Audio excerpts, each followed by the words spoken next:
Excuse me.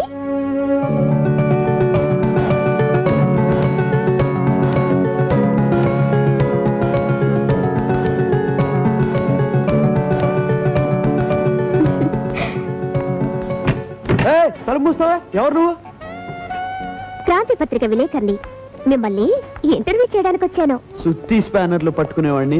నా దగ్గరే ఉంటుంది ఇంటర్వ్యూ చేయడానికి. కత్తిలాంటి అమ్మాయిని పెళ్లి చేసుకోబోతున్నారుగా? నా డార్లింగ్ నాయుడు గారు అమ్మాయి సంగతా మీరు చెప్పేది? డార్లింగా నటనలో ఫస్ట్ గానే ఉన్నాడే. మీకు నాయుడు గారు అమ్మాయికి తొలి పరిచయం ఎప్పుడు జరిగింది? ఎక్కడ జరిగింది? ఎలా జరిగింది? ఆ సంఘటన తలుచుకుంటే నా కళ్ళు కలవరిస్తాయి, ఒళ్ళు చలదరిస్తుంది, నా మనసు పరవశిస్తుంది, నా వయసు పులకరిస్తుంది, నా గుండెల్లో ప్రేమ గంటలు మోగుతాయి, అదరాలు అదురుతాయి, పల్లవి పాడమని పేచీ పెడతాయి. కవిత్వం కూడా వెలపడుతున్నాడు. మిమ్మల్ని అంత ఉత్తేజపరిచిందంటే ఆ అమ్మాయి చాలా అందగత్తె ఉండాలి. అందగత్తె? అందగత్తె అయి ఉండాలా? మీకు తెలుసో లేదో, ఆ బొమ్మను చెక్కే ముందు బ్రహ్మదేవుడు నన్ను కన్సల్ట్ చేశాడు. నా డాక్టర్ మీకంటే బాగానే అవుతుంది. కోతల్లో కూడా ఫస్టే. ఆవిడంటే మీకు అంత ఆరాధన? కేవలం ఆరాధనేనా?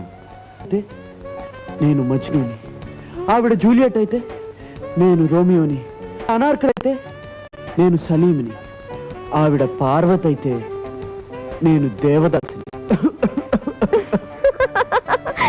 ఇదిగో ఇందాక మీ నవ్వు బాగాలేదన్నా, మళ్ళీ ఎంత నవ్వుతారు? నేను నవ్వింది అందుకు కాదు. మీరు చెప్పిన వాళ్ళంతా అమర ప్రేమికులు. మీ ప్రేమ కూడా అమరం అవుతుందేమో. ఎనీవే, నా ప్రశ్నలకి చక్కటి సమాధానాలు చెప్పినందుకు థ్యాంక్స్.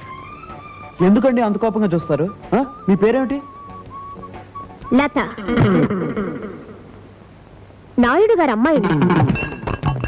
మనసు పరవశించటం లేదా? అదరాలు అదరటం లేదా? పిల్లో టింగయ్యనా, పిల్లో డబ్బయ్యనా, పిల్లో టింగయ్యనా, టింగు రంగు బుగ్గల్లో ముద్దయ్యనా, ముద్దు జారిపోకుండా బుట్టయ్యనా, డగ్గు చిక్కు పిల్లో ఓ ఎప్ప కుర్ర పిల్ల.